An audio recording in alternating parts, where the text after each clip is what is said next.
บ่มีผู้ใดฮู้ดอกว่าก่อนที่เขาสิประสบความสำเร็จเขาใช้ความพยายามมากส่ำใดแล้วก่อนที่เขาสิมีความสุขเขาผ่านความทุกข์มามากส่ำใดในชีวิตคนเฮามันสามารถเลือกได้นะว่าเฮาสิเป็นทุกข์หรือเฮาสิเป็นสุข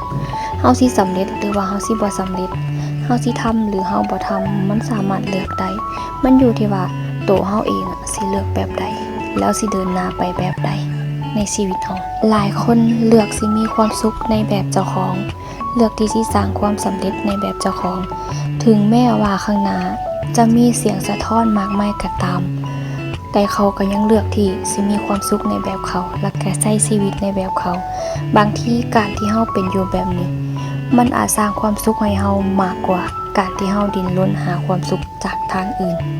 ส่วนจิ๊บก็คือกันจิ๊บมีความสุขในการทำเกษตรมีความสุขในการปลูกผัก